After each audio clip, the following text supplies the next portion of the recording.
ਮੈਂ ਮੌਲਾਨਾ ਤਾਰਿਕ ਜਮੀਲ ਦੇ ਕੰਡੀਸ਼ਨ ਵਿੱਚ ਦਰਖਾਸਤ ਦਿੱਤੀ ਹੈ, ਉਹਨਾਂ ਨੇ ਮੈਨੂੰ ਮੇਰੇ ਰਹਿਣ ਵਾਸਤੇ ਘਰ ਬਣਾ ਕੇ ਦਿੱਤਾ ਹੈ। جی ہوں بہت خوش ہیں نلکا ساڈا لا گئے بھائی۔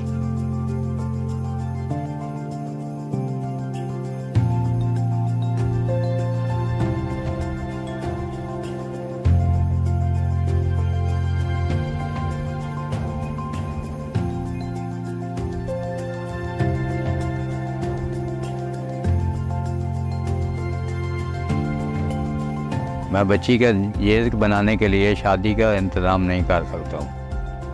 ਤੇ ਮੈਨੂੰ ਪਤਾ ਚੱਲਿਆ ਦਫ਼ਤਰ 'ਚ ਐਪਲੀਕੇਸ਼ਨ ਦੀ ਤਾਂ ਉਹਨਾਂ ਨੇ ਮਿਹਰਬਾਨੀ ਕੀ ਹੈ।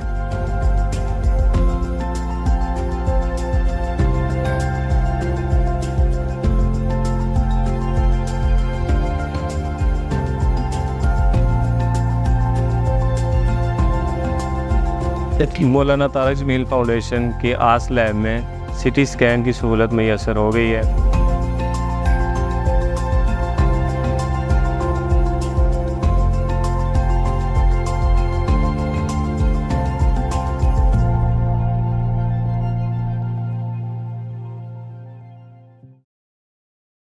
بسم اللہ الرحمن الرحیم۔ زین للناس حب الشہوات من النساء والبنین والقناطیر المقنطرہ من الذهب والفضة والخیل المسومة والانعام والحرث ذلك متاع الحیاة الدنیا واللہ عنده حسن المآب۔ قل أنبئكم بخير من ذلكم للذين اتقوا عند ربهم جنات تجري من تحتها الأنهار خالدين فيها وأزواج مطهرة ورضوان من الله والله بصير بالعباد۔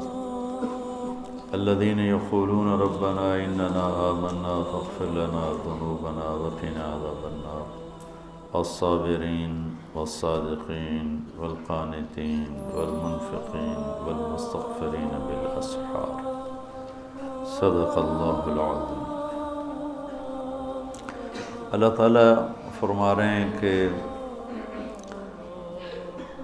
تم خواہشات اللہ نے ہی رکھی ہیں انسان کے اندر،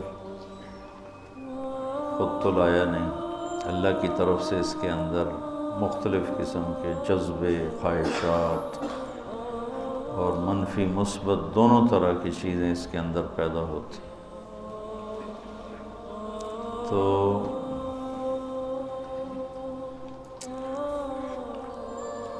ایک انسان عام کوئی بھی ہو، افریقہ میں بھی رہتا ہو، اس کے اندر بھی خواہشات کا اتنا بڑا جہان آباد ہے کہ وہ قیامت تک کی عمر لے کر آئے اور پوری دنیا کے اسباب اسے مہیا کیے جائیں تو یہ عمر تھوڑی ہے اور یہ اسباب کم ہے۔ اللہ نے انسان کو ڈیزائن کیا ہے جنت کے لیے کہ یہ اللہ کو راضی کر کے جنت میں چلا جائے، پھر جو یہ چاہے گا وہ سارا ہو جائے گا۔ جتنی تیزی سے انسانی خواہش بدلتی ہے اتنی تیزی سے زمانہ نہیں بدلتا، حالات نہیں بدلتے، چیز نہیں بدلتی۔ لیکن جب اللہ کے اس مہمان خانے میں پہنچے گا تو جس تیزی سے اس کی خواہش بدلے گی اس سے زیادہ تیزی سے اللہ اسے وجود عطا فرمائے گا۔ ایک آدمی اپنے گھر سے بیزار ہو جاتا ہے کہ مجھے نیا گھر بنانا ہے، اسے 1-2 سال چاہیے، یا میں نے خریدنا ہے تو اسے 2-4 مہینے دھکے کھانے پڑیں گے۔ مجھے نئے ماڈل کی گاڑی خریدنی ہے تو اس کو آنے والے ماڈل کا انتظار کرنا پڑے گا۔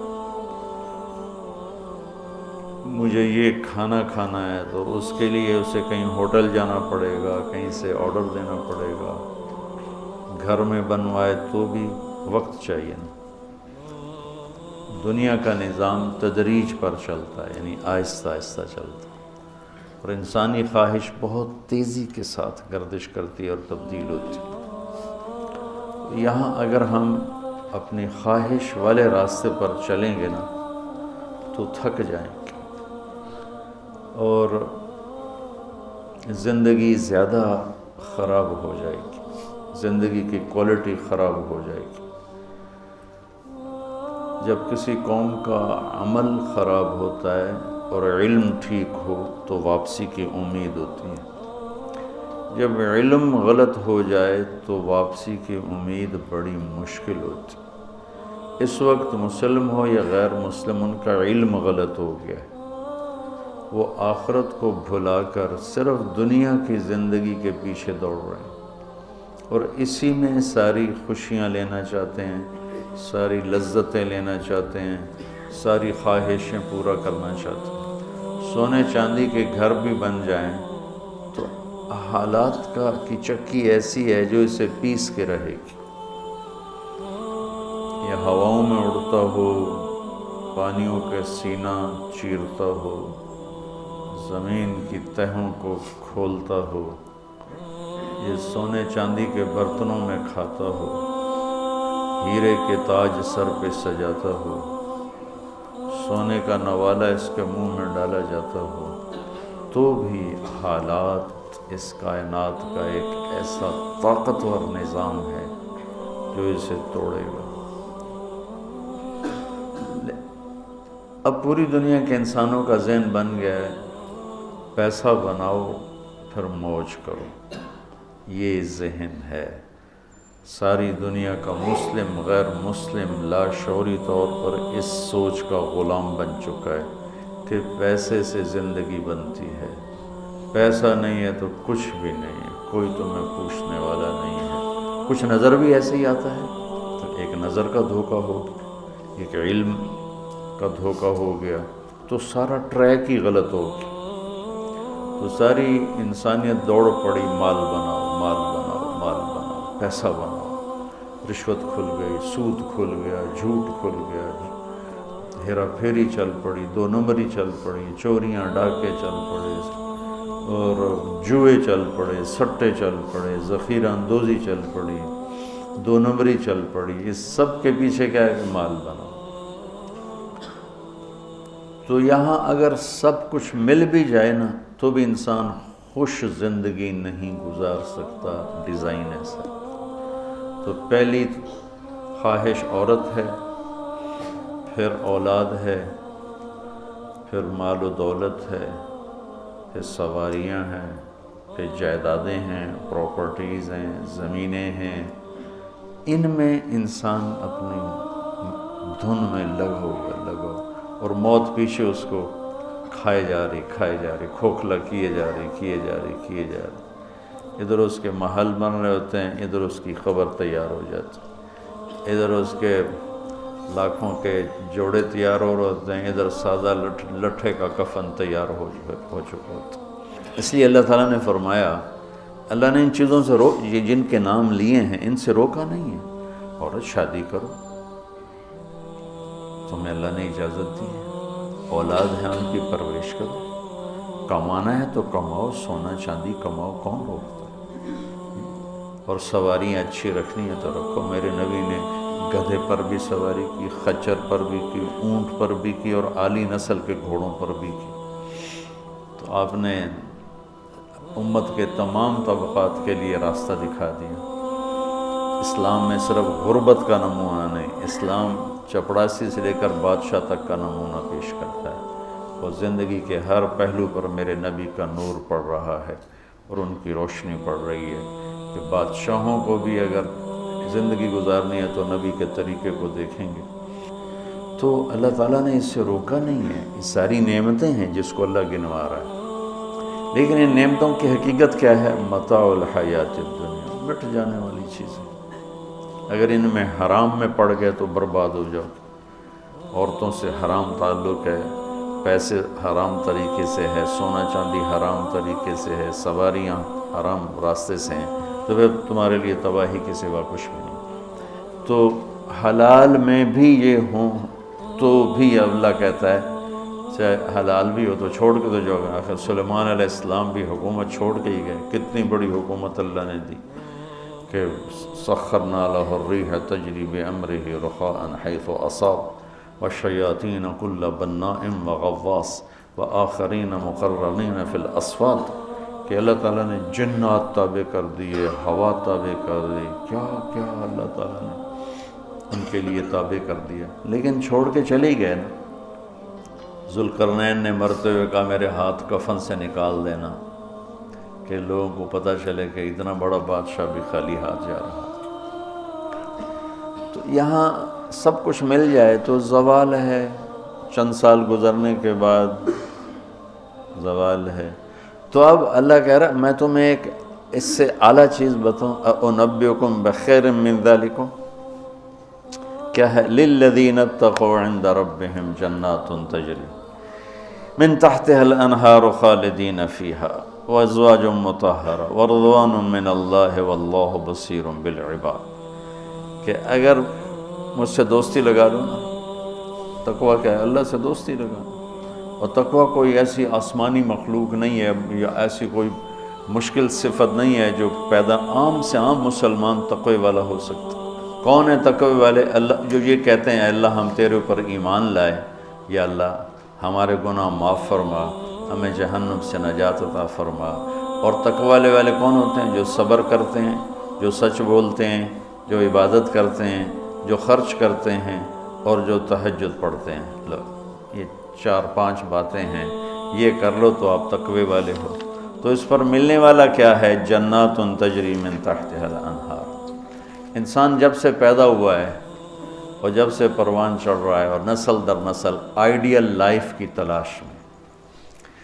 18ویں صدی میں جب سائنس نے ایک دم آنکھیں کھولی اور انسان نے کائناتی علم دریافت کیے تو ایک شور اٹھا کہ اب خدا کوئی نہیں ہے، اللہ کوئی نہیں ہے، یہ سارا سسٹمیٹک سسٹم ہے. تو ہم نے مادی طاقتوں کا راستہ دیکھ لیا ہے، ہمیں کسی خدائی جنت کی ضرورت نہیں، ہم دنیا کو جنت بنا دیں گے. یہ 18ویں صدی میں بہت انکار، اللہ کے انکار کی بہت ہوا چلی.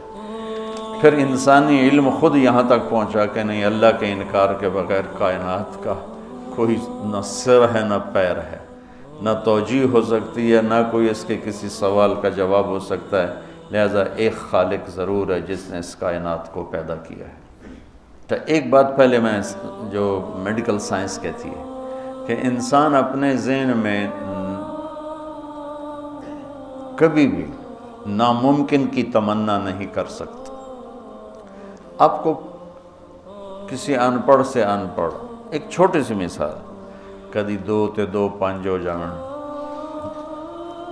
کسی کو یہ تمنا کرتے دیکھا کدی 2 تے 2 5 ہو جان. ایک چھوٹی سی مثال عام فہم دی ہے، اس کو پھیلا دو. انسان کا کمپیوٹر ناممکن کو نہ سوچتا ہے نہ تمنا کرتا ہے، اندر وہ چیز جاتی نہیں. ناممکن کی تمنا نہیں پیدا ہوتی. پھر یہ زندگی کیوں چاہتا ہے؟ یہ کیوں چاہتا ہے موت نہ آئے، موت نہ آئے، موت نہ آئے؟ یہ کیوں چاہتا ہے جبکہ ناممکن کی تمنا اندر نہیں پیدا ہوتی؟ یہ مستقل صحت کیوں مانگتا ہے؟ لمبی عمر کیوں مانگتا ہے؟ ہر وقت کی جوانی کیوں مانگتا ہے؟ ہر وقت کی خوشی کیوں مانگتا ہے؟ جبکہ یہ ساری چیزیں ناممکن ہیں. اس جہان میں ہر وقت کوئی خوش نہیں رہ سکتا، ہر وقت کوئی صحت مند نہیں رہ سکتا، مستقل کوئی زندہ نہیں رہ سکتا. پھر یہ ساری خواہشیں جو ابھرتی ہیں یہ بھی بتلاتی ہیں کہ کوئی جہان ایسا چھپا ہوا ہے جہاں زندگی ہے، موت نہیں، آئیڈیل لائف ہے اور کوئی دکھڑا نہیں. یہ خود یعنی میں آپ کو سائنس کے لحاظ سے بات بتا رہا ہوں، اس کی ہمیں ضرورت کوئی نہیں. لیکن ابراہیم علیہ السلام نے کہا تھا وَلَٰكِن لِيَطْمَئِنَّ قَلْبِي، کہ دل کے اطمینان کے لیے یہ بھی ایک دلیل ہے عقلی اور سائنسی کہ انسان ناممکن نہیں سوچتا. تو پھر کیوں سوچتا ہے جوان رہوں، خوشیاں دیکھوں، غم نہ دیکھوں، موت نہ دیکھوں؟ عالی شان گھر ہو، عالی شان سواری ہو، یہ کیوں دیکھتا ہے کہ ایک جہان موجود ہے جہاں یہ عالی شان زندگی موجود ہے۔ وہ کہاں ہے؟ عند ربہم، وہ اللہ کے پاس۔ جنت کہاں ہے؟ ساتویں آسمان اس کی بیس ہے، ساتواں آسمان، اور ساتویں آسمان سے بنتی ہے اور یوں اوپر جاتی ہے۔ تو ایسا نہیں کہ وہ بلڈنگ اوپر جاتے جاتے جاتے عرش سے مل گئی، وہ بیچ میں سپیسز ہیں، یہ ایک جنت ہے، پھر ایک یہ ہے، ایک یہ ہے، ایک یہ ہے، ایک یہ ہے۔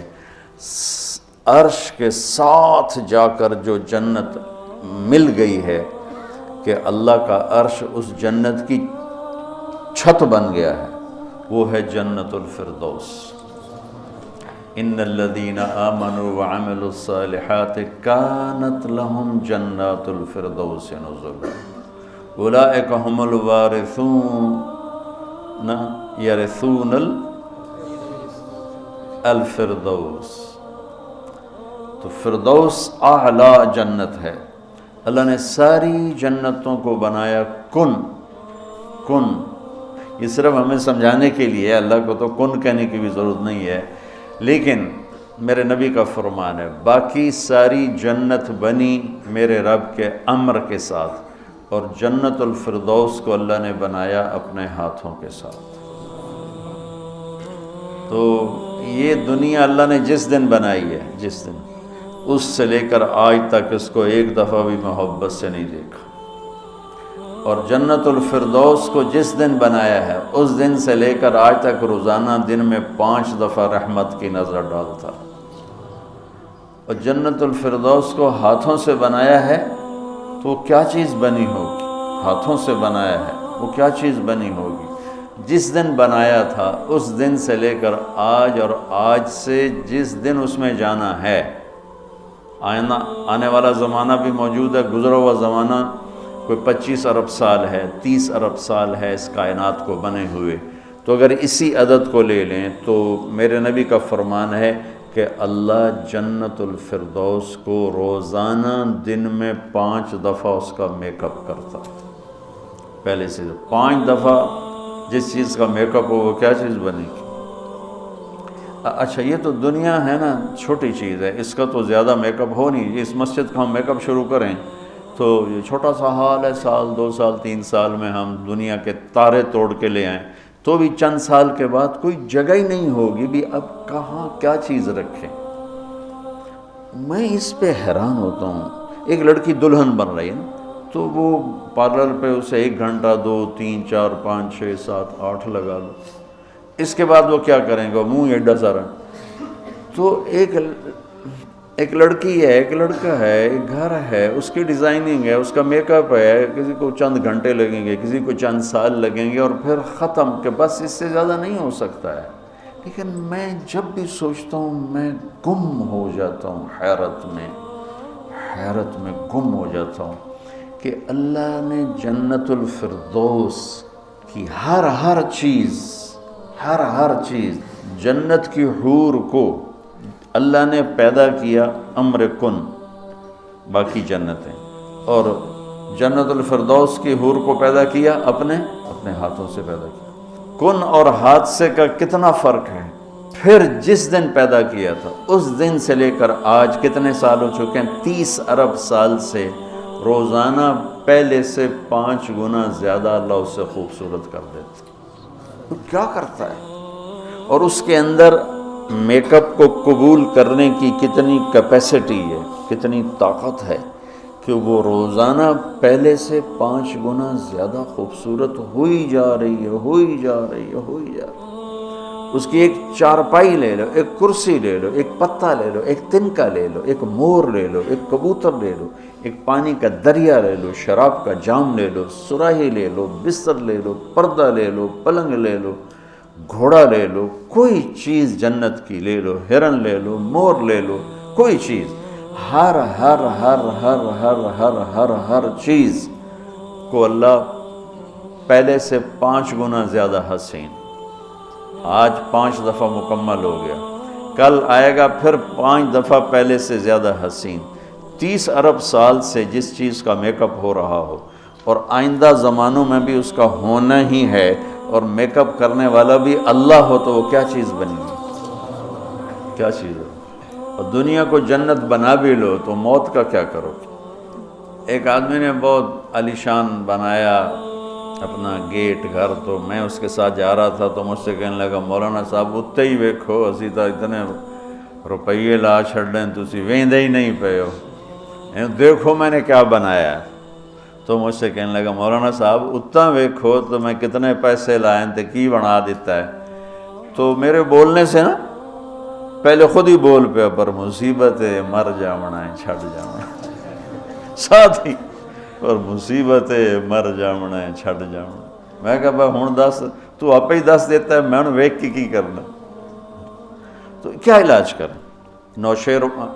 نوشیروان کے پوتے خسرو پرویز نے محل بنایا 11,000 پلر پر، 11,000 ستونوں پر محل بنایا اور 10 سال نہیں رہ سکا اس میں، اور وہ محل زیر و زبر ہو گیا۔ کیسر نے شکست دی اور محل کو آگ لگا دی۔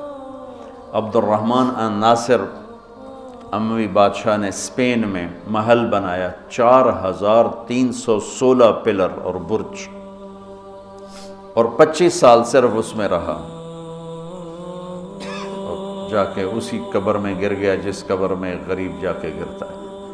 آج اس محل کے کھنڈر میں دیکھ کر آیا ہوں قرطبہ میں کہ کیا وہ شان و شوکت 300 ہجری میں بننا شروع ہوا، اور 1,000 خچر سامان ڈھونے کے لیے، 10,000 مزدور مستری راج اس پہ کام کرنے کے لیے، کیونکہ اس مینول کام تھا سارا، مشینی کام تو تھا نہیں، اور پوری دنیا سے سونا چاندی ہیرے لائے گئے، اور مختلف جگہ پہ پارے کے تالاب بنائے گئے سورج کی گردش کو سامنے رکھ کر، کہ پارا چونکہ ٹکتا نہیں، یوں کرتا ہے، یوں کرتا ہے، تو سورج کی شعائیں اس پر پڑتی، اور جب وہ پارا ڈانس کرتا تو شعا بھی ڈانس کرتے ہی اوپر جا کے محل پہ پڑتی، تو پورا محل یوں رقص کرتا ہوا نظر آتا تھا، یوں سارا محل جھومتا نظر آتا تھا۔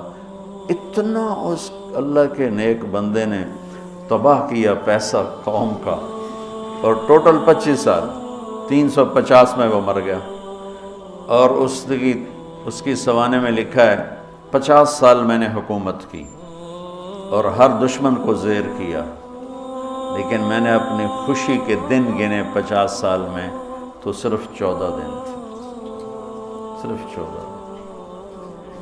تو اب اس کا کیا علاج ہے کہ آپ نے سب کچھ بنا لیا، موت کو بھگاؤ۔ جب موت ہے تو اللہ کہتا ہے یہ آئیڈیل ہوم نہیں بن سکتا، لہٰذا یا مجھ سے دوستی کر لے، تقوی اختیار کر لے، پھر تو دیکھ میں تیرے لیے جنت بنا کے بیٹھوں۔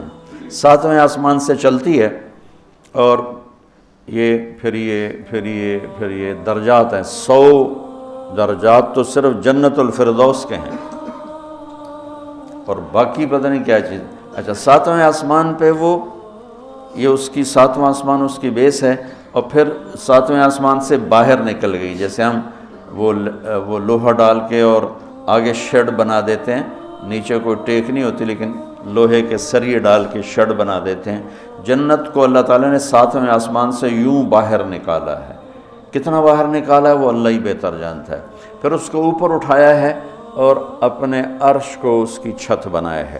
جنت الفردوس کے لیے اللہ کا عرش چھت ہے اس مسجد کی چھت کی طرح، اور باقی جنتوں کے لیے اللہ کا عرش چھت ہے آسمان کی طرح، آسمان کی طرح۔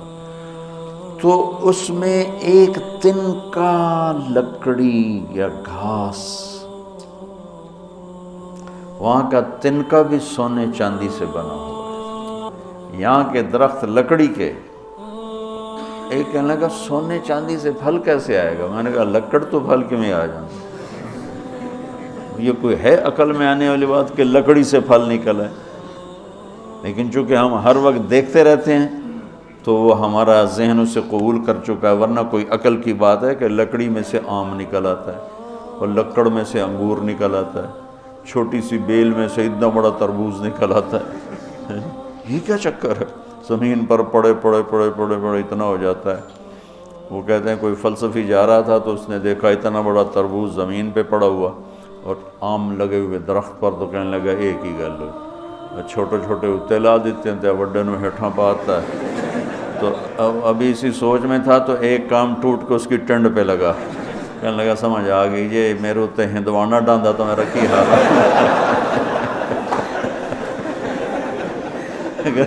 میرے اوپر یہ تربوز گرتا تو میرا کیا حال ہوتا, مجھے سمجھ میں آ گیا. تو اللہ نے ادنا ترین چیز جو لگائی ہے جنت میں سونا اور چاندی ہے, زمرد اور یاقوت ہے, ہیرا اور جوہر ہے. اور میں نے ملکہ برطانیہ کے محل میں دیکھا, اس کے تاج میں, ان کے محل میں عجائب گھر بنا ہوا, تو ان کے تاج میں لگا ہوا تھا کوہ نور. لیکن اب اس کی وہ شان و شوکت نہیں رہی, چونکہ کاٹ کے تاج میں لگایا اور پھر 3 ٹکڑے کر کے آگے ایک پٹی میں رکھا ہوا تھا. یہ دنیا کا سب سے بڑا ہیرا تھا, ہو سکتا ہے اب اس سے بڑے ہوں. لیکن جنت کے کسی بھی لباس میں, تاج میں, گلاس میں, سراہی میں, میز پر, کرسی پر, بستر پر, مسیری پر, پلنگ پر, دروازے پر, کھڑکی پر جو موتی ہیرے جڑے ہوئے ہوں گے, اس میں سب سے چھوٹا موتی یا ہیرا یا نیلم یا زمرد یا پکھراج, جو بھی تم نام لے لو جو آج دنیا میں قیمتی پتھر پائے جاتے ہیں, اس کو لا کر یہاں ٹیبل پر رکھ دو, وہ اتنا سارا ہو تو میرے رب کی قسم یہاں سے آسمان تک روشنی پھیل جائے اور خوشبو پھیل جائے, خوشبو پھیل جائے.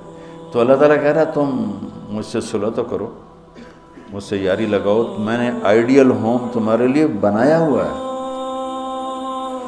ایک نوجوان کہنے لگا اللہ حوروں کا لالچ کیوں دیتا ہے؟ میں نے کہا زنا سے روکنے کے لیے, کیونکہ لوگ شادی کر کے بھی زنا نہیں چھوڑتے, اور اللہ معاشرے کو پاک دامن دیکھنا چاہتا ہے. جس معاشرے میں زنا پھیل جاتا ہے وہ معاشرہ برباد ہو جاتا ہے. تو اللہ چاہتا ہے کہ ہر مرد عورت پاک دامن زندگی گزارے, اس لیے نے نکاح کا راستہ رکھا. اور پھر مرد کی شہوت کو روکنے کے لیے وعدہ کیا تو یہاں صبر کر, حلال کام کر, تو آجا میرے پاس, میں نے تیرے لیے تیری اس خواہش کا سامان تیار کر کے رکھا ہوا ہے. کہ یہاں کا مادہ مٹی ہے, وہاں کا مادہ مشک و عنبر ہے, وہاں کی گھاس زعفران کی ہے, یہاں زعفران اتنا سا ملتا ہے اور لاکھوں روپے کا کلو ملتا ہے, اور وہاں پوری میدان میں جو گھاس ہے وہ زعفرانی ہے. اور گھر کی ایک اینٹ موتی کی ہے, ایک اینٹ زمرد کی ہے, ایک یاقوت کی ہے, ایک زمرد کی ہے, ایک سونے کی ہے, ایک چاندی کی ہے, بیچ میں مشک کا گارا ہے اور زعفران کی گھاس ہے, اور اللہ کا عرش اس کی چھت بنایا گیا ہے. اور وہ اندر بیٹھو تو باہر نظر آتا ہے, باہر بیٹھو تو اندر نظر آتا ہے. اس لیے میرے نبی کا فرمان ہے کہ لولا ان اللہ قضا لأہل الجنت الا یموت لمات من حسنها وجمالها, اللہ نے جنت کی لڑکی کو ایسا حسن و جمال دیا ہے, اگر موت مرنا گئی ہوتی تو اس کو دیکھ کے آنکھیں برداشت نہ کرتی, کلیجے پھٹ جاتے, مر جاتے. تو یہاں کی عورتوں کے لیے بھی بشارت ہے کہ ایمان والی نیک صالح پاک دامن عورت جنت کی اس حور سے 70,000 گنا زیادہ خوبصورت ہوتی. 70,000 گنا کا مطلب ہوتا ہے لا محدود. ایک دفعہ حضرت ام سلمہ نے پوچھا یا رسول اللہ نساء الدنیا افضل ام نساء الجنہ, دنیا کی عورتیں افضل ہیں یا جنت کی عورتیں؟ آپ نے فرمایا بل نساء الدنیا. ام سلمہ دنیا کی عورت. تو انہوں نے کہا یا رسول اللہ وہ کیسے؟ یعنی ہم تو مٹی سے بنی ہیں اور گندگیوں میں بھری ہیں, اور وہ تو مشک عنبر زعفران کافور سے بنی ہیں, پاک پاکیزہ ہیں. تو آپ نے فرمایا ام سلمہ بصلاتہن وصیامہن وعبادتہن للہ عز وجل. ام سلمہ یہ ان دنیا کی عورت نماز پڑھتی ہے, روزہ رکھتی ہے, اللہ کی بندگی کرتی ہے, اس وجہ سے اللہ البس اللہ وجوہہن النور, اللہ ان کے چہروں پہ اپنا نور ڈالے گا. وَأَجْسَادَهُنَّ الْحَرِيرُ, اور ان کے جسم کو ریشمی لباس سے سجائے گا. امشاتہن الذہب، اور ان کی کنگھیاں سونے کی بنائے گا. ومجامرہن الالو، یہ میں نہیں دکھاتا، یہ جو عود ہے الو، یہ پڑھا ایسا میں بیچارہ ماٹھا عود ہے، وہ تو جنت کا عود ہوگا. مجامر، اس کو کہتے ہیں مجمار. مجمار کا اردو میں لفظ دھونی دینے کی چیز ہے. اس میں مجامر جمع ہے مجمار، کہ اس طرح ان کے سامنے ہوں گے اور اس میں عود جل رہا ہوگا اور اس کی خوشبو پھیل رہی ہوگی. یہ دنیا کی عود ہے، ساری مسجد میں خوشبو آتی کہ نہیں آتی؟ ماٹھی سی چیز ہے، تو وہ کیا چیز ہوگی؟ وہ خوشبو ایک بہت بڑی، یعنی فریش کرنے والی ایک نعمت اللہ نے بنائی ہے. کہ دماغ کی غذا ہے خوشبو، آنکھوں کی غذا ہے سبزہ، اور دماغ کی غذا ہے خوشبو. اللہ تعالیٰ نے اس کو خوشبوؤں سے بھر دیا. عرفہا لہم کا ایک ترجمہ ہے کہ جنت کو اللہ تعالیٰ ان کے لیے خوشبودار بنا رہا ہے. عرف، خوشبودار بنانا.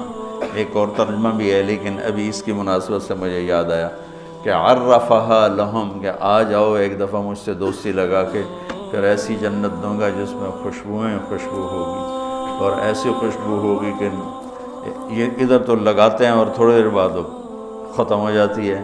وہ تمہیں ہمیشہ مہکائے رکھے گی اور تمہیں ہمیشہ تر و تازہ رکھے گی، خوش و خرم رکھے گی. تو اللہ تعالیٰ فرمایا تم میرے پاس آ جاؤ، تو تم جس آئیڈیل ہوم کو ڈھونڈتے ہو وہ میں نے تمہارے لیے تیار کیا ہوا ہے. تجری من تحتہا الانہار، پانی، یہ انہار دریا کو کہتے ہیں کہ وہ دریا ہی دریا ہیں. اصل میں یہ دریا وہ ایک کنایا ہے، یہ ہے اس کے لیے خوبصورتی کے لیے کہ پانی سے حسن آتا ہے. لوگ گرمیوں میں مری جاتے ہیں، ناران جاتے ہیں، لورالائی نہیں جاتے، فورٹ منرو نہیں جاتے، وہ بھی ٹھنڈا ہے لیکن وہ اتنا ویران ہے کہ اس پہ سبزے نام کی شے کوئی نہیں. اور کیوں نہیں ہے کہ پانی کوئی نہیں؟ پانی نہ ہونے کی وجہ سے کالے پہاڑ ہیں. مری ناران کاغان میں پہاڑ سرسبز ہیں کیونکہ وہاں پانی بہت زیادہ ہے. تو انہار انہار انہار، یہ اشارہ ہے خوبصورتی کی طرف. اور انہار دریا سے حدیث ایک یاد آ گئی، وصف الجنہ فی وصف الجنہ، یہ ایک مسقطی عالم کی لکھی ہوئی کتاب تھی، مجھے اچانک یاد آ گئی کہ وہ دریا میں ان کے بحری جہاز چلیں گے. ایک ایک جہاز اتنا بڑا ہوگا کہ پوری دنیا اس کے مقابلے میں حقیر ہوگی. دنیا پوری 24,000 کلومیٹر کی دنیا اس جہاز کے سامنے حقیر ہوگی. تو جب وہ اس جہاز پہ چڑھیں گے سیر کرنے کے لیے تو وہاں ان کے لیے الگ بیویاں ان جہازوں میں ہوں گی اور ان کو مچھلیاں گھیر لیں گی چاروں طرف سے. تو ان کو سلام کر کے کہیں گی اللہ کے دوست مجھے کھاؤ گے؟ وہ کہے گا کھاؤں گا. تو وہ پوچھے گی مچھلی کباب کھاؤ گے سالن کھاؤ گے؟ تو وہ کہے گا اتے تو آؤ اندر ہی گلاں کیتی جان. تو پھر وہ چھلانگ لگا کے اوپر آ جائے گی. تو موت تو ہے نہیں، تو وہ کہے گا کباب کھلاؤ، تو وہ یوں کرے گی.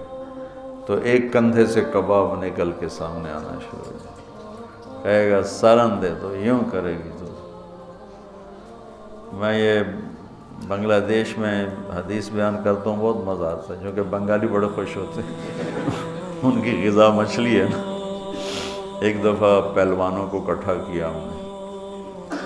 زندگی میں پہلی دفعہ میں نے پہلوان اتنے دیکھے اور پہلی دفعہ ان سے میں نے بات کرنی. میں پریشان، یا اللہ میں ان سے کیا بات کروں، سارے انج کر کے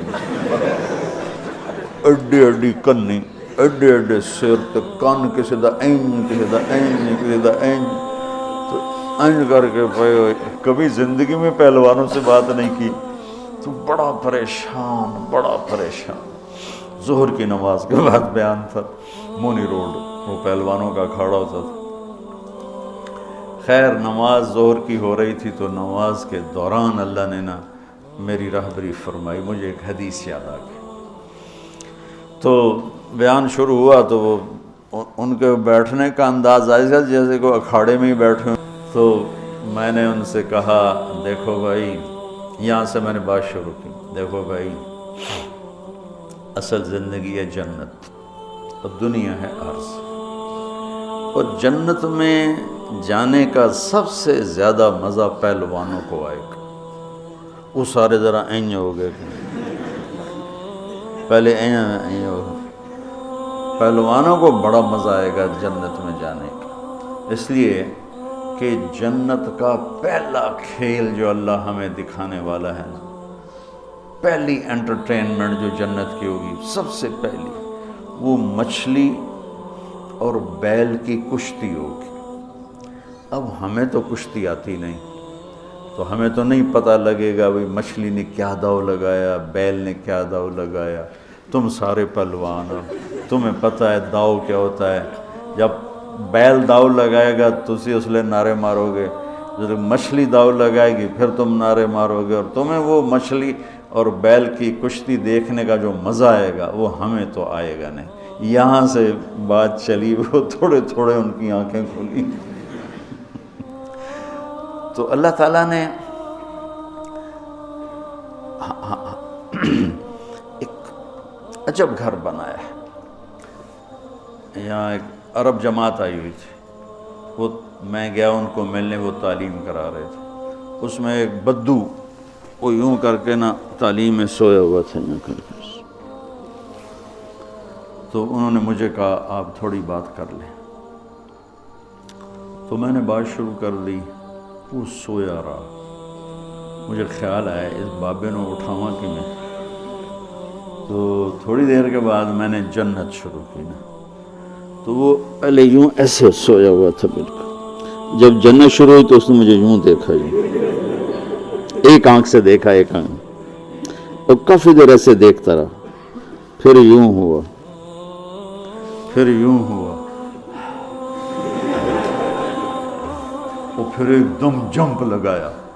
اور میں نے عیناک کھولی نا کہ عیناک کیا چیز ہے، تو پھر جمپ لگا کے ناچنا شروع ہو گیا. حور حور حور حور. تو میرا رب کہتا ہے دوستی لگا لے، گھر تیار ہے. یہاں سونے چاندی کا گھر بھی چھوڑ کے ہی تو جاؤ گے نا، اور وہاں وہ گھر بنایا ہے جسے چھوڑو گے نہیں ہمیشہ.